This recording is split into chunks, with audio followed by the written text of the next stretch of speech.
expectation of getting anything out of it except to help somebody. If you see a car alongside the road that's burning and 3 motorists stop and drag the guy out, now that's a hero. Now, firemen, policemen, military people. Shock troops. Now just be quiet. That's why I don't like her to sit out here much. She wants to. Hey. We're both alpha people. That's. Oh, yeah. You know, You've made it this long, Can so I say something one works. word and look how many he says to cover it? Go on. Anyway, your firemen, your policemen, your military people are trained and paid and volunteer to do what we do.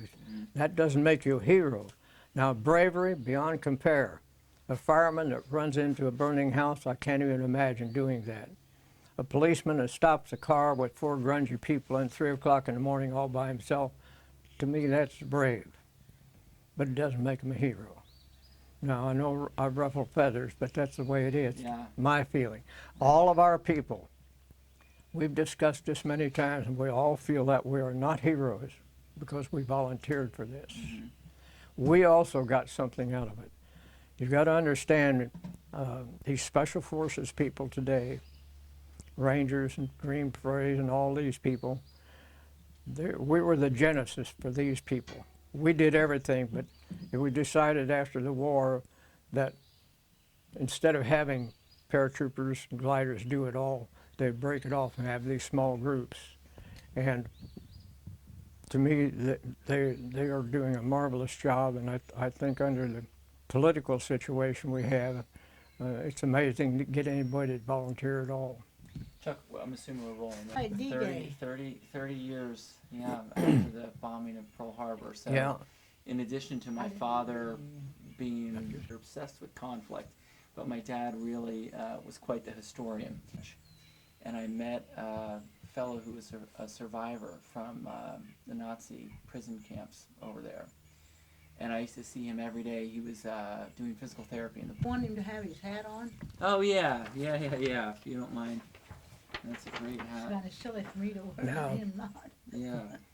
So what am I looking at here? Did you go by James This, or Jim? this What is- German parachute officer was shot through the head in Normandy in a firefight. One guy took his sidearm, one took his field glasses, and I took his camera, and this is what came out of the camera. Apparently he was home on leave and got called back, and that's what was in his camera. So you talk about, we hear about these things, about the tragedies and families and everything, Yeah. but it's on both sides. Oh yeah. Oh, absolutely. Anyway, Normandy was especially bad because Do you go by Jim or James? What Jim. do you prefer? Pee-wee. Jim. Pee-wee. I'll ask you. well, about that was my nickname nickname in a the service. Yeah. So Jim, please spell your first and last name so we have it right for the record. And Well- you can face me too. Jim Martin. Jim Martin. And Jim, how did you get the nickname Pee-wee? Because I only weighed 106 pounds when I joined the service. And I how was a tall light- were you when you joined? 5'7". And how old were you? 21. I was one of the older ones. Most of them were from 17 to 19. Where were you living at the time when you Dayton. joined? You were here. Yeah. So you've spent your entire life here. No, I was, my dad took a job in Pennsylvania, superintendent of maintenance in the mines, and we lived there 6 months, and that's when I was born. Then they came back to Indianapolis, where my mother's home was. We lived in North Vernon, Indiana, until I was about 9 or 10. In May 1931, United Aircraft moved from Indianapolis to Dayton, and our family came with them. So that's how long we've been in Dayton area. So what made you want to enlist, Jim? I didn't want to enlist. I had a deferment. And we were isolationists. I grew up listening to World War I stories. And this country became extremely isolationist. And I was one of them. And even Pearl Harbor didn't change me. I wasn't going to go. But then I saw the deterioration was going on in Europe, and I knew that at some point we're going to have to get in. And the second thing that drove me was In the manufacturing, I was in the tool part of Johnson Tool Engineering. As I say, I didn't have to, but in the manufacturing section, they were drafting guys up to age 35 with 3 kids. Now, how do you justify not going when those guys are going and got families, and here I had no family? There's also a second thing. There is a certain mystique to joining an outfit like this. This was a new outfit, a new concept, never been done before. What outfit was it that you joined? 506 Parachute Infantry Regiment, a brand new concept. It was given to Colonel Sink, a 1927 graduate of the Academy. He was told he could have any personnel he wanted, he could have any equipment he needed, and the old Army tried every way in the world to kill this. They weren't at all going with this concept. But I don't know who it was, Bradley or somebody, kept it going. 6,500 people joined. And what year was that when you joined? 1942, June 1942. From the middle of July until the 1st of December, we did what Colonel Sink called Parachute Basic, which had never been done before. And in that time, we went from 6,500 people to 1,650. That's how strict it was. Mm-hmm. We hated him because of the training and the discipline, and continually saying you're not man enough and all that sort of thing. What were some of the things you had to go through, Jim? We ran a mountain. There's a mountain down there called Currahee. It means stands alone. It's 3 miles from the base to the top. Toccoa. We ran that about 4 to 5 times a week in company formation, sometimes with weapons. That round trip of 6 miles we had to do in 40 to 45 minutes. Wow. And that's rough. And where was this mountain base? Where? It's about 100 miles northeast of Atlanta, Georgia. Okay. It was a former World War I camp, and then a CC camp, and they put it up there because it was isolated, and it's about 5,000 foot elevation. Of course, running in that height made a difference too. 3 miles up, 3 miles down. Well, anyway, they practically starved us to death. We did runs of 25 and 30 miles. They dropped us off, or parachuted us different places at night, and then you had to get your way back. We did formations. We had German prisoners come over, and we fought against them. So we learned their tactics. They had their weapons, their uniforms, and we just as if we were fighting Germans. That was part of it too. Mm-hmm. We had the roughest obstacle course in the Army at that time. The whole thing was just, and we worked from 4:30 in the morning till 5 in the afternoon, and then maybe 2 to 3 nights a week, night problems all night. Sometimes we went 3 days in night problems. And how long was the training? How long did it last, Jim? That lasted from the middle of July to the 1st of December. Then So almost 5 months. Yeah, and then we went to jump school. Previously, they had just gone straight to jump school for 4 weeks, but they usually lost 25% of the class. We lost less than 2%. That shows the difference in training. We already psychologically and physically got rid of the people that were not passionate about it. Right. Right. Tell them about the name and the Now this, street. Donna, I'm going to put a muzzle on you. Okay.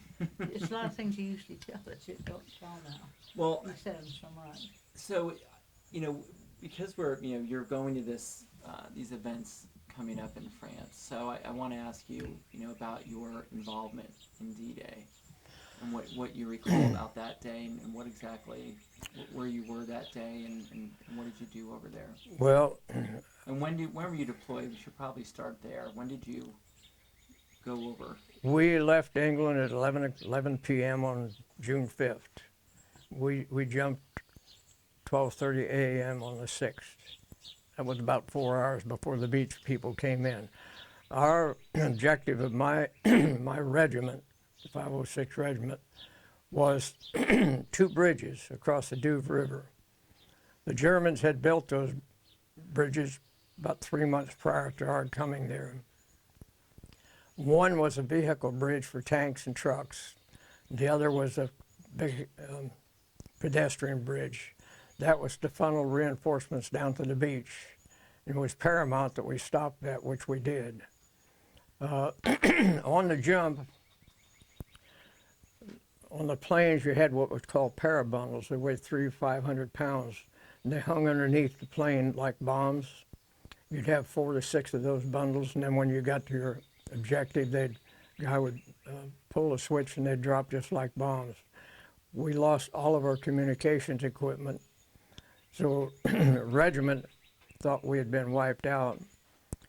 So they sent, on the 3rd day, they sent fighter bombers over to bomb the bridges while we're there.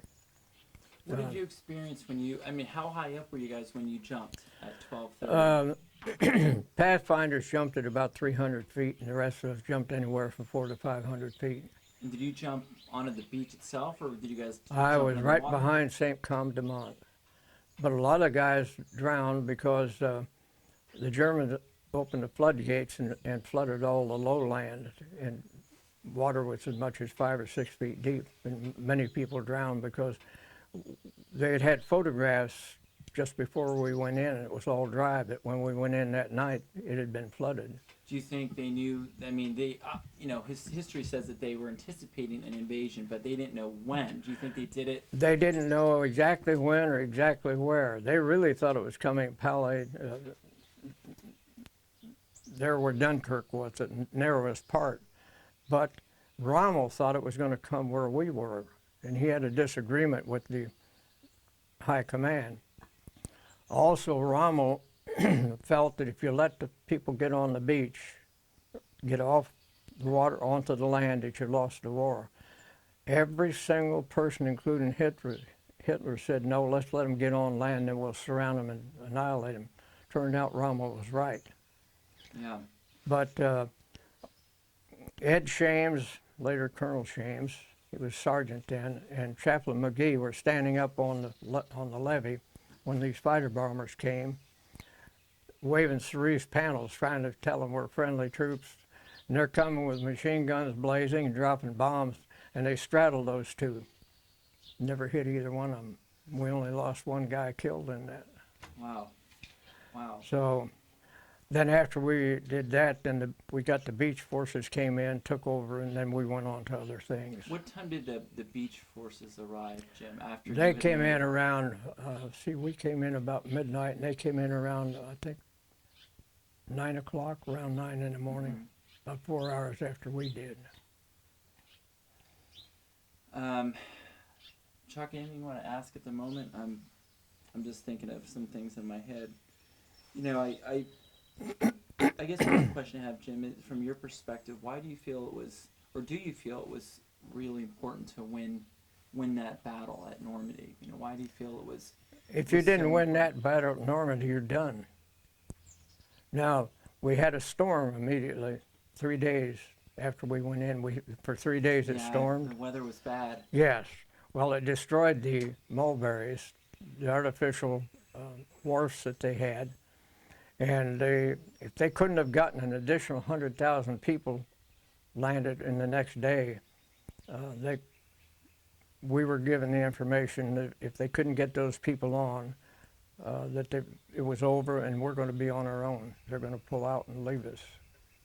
Of course, that's what you expect. I mean, Yeah. we're expendable. Mm-hmm. What was going through your mind, Jim, when you were a young man back then, and when you got into that plane, that night, and you left England? I mean, do you remember what your thoughts were and what was going through your mind? Yes, I Were you remember very scared? distinctly. Did you have adrenaline? I mean, what was your thought process? I looked down there and saw all those ships, and I knew that that was the greatest armada that had ever been assembled. I had absolutely no qualms about being successful, but I thought very hard about the cost would be to our people. But I knew it was a critical operation, and if it weren't successful, the Germans would win. Did you have any fear? I mean, going through, or is your adrenaline just I so wouldn't. high at that point? I wouldn't call it a fear. It's an apprehension, because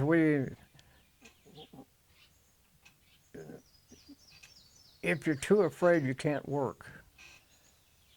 And let's face it, the types of people we were, and the types of units that we have that join that, both then and today, are people who basically are not too emotional. If you're very emotional, you don't belong in an outfit like that. Now, people said, wasn't it terrible seeing people killed? Tell you the truth, after you see the first couple guys dead, it doesn't touch you at all, unless it's somebody very close to you. But as you will see in a letter that I sent home, it's in there, that I came out of that, and it didn't bother me in the least to seeing people getting torn up. You just get to the point where you don't even think about it. That's it. That's, and you know, have you ever heard the expression, he bought the farm? Mm-hmm. You know how that originated? You'll see in my discharge there, it says in their insurance, each one had to buy insurance. That was compulsory, $650 a month, $10,000 worth of insurance. An awful lot of the guys that came into our unit were farm boys, and they all wanted a piece of ground. Most of them worked on farms. They didn't own farms, but almost everybody wrote home to their parents and said, if I get killed, take this money and buy a farm. For $10,000 at that time, you could buy 50 acres and all the equipment you needed to go on it. And so when a guy got killed, somebody'd say, hey, what happened to so-and-so? Oh, he bought the farm today. That's where that started. Yeah, I knew there was something tied to World War II, but I didn't recall the details. Yeah. Jim, is anyone you still that you fought with and served with? Are they still alive? Anyone that you? It's were in there with? with pictures. I've met them. We've gone back and forth. And also when I go back, the German paratroopers are having a big reunion in Normandy, and they have asked that I come be part of it. What are your thoughts? How do you feel about that? The war's over. They fought in the war, same as we fought in the war.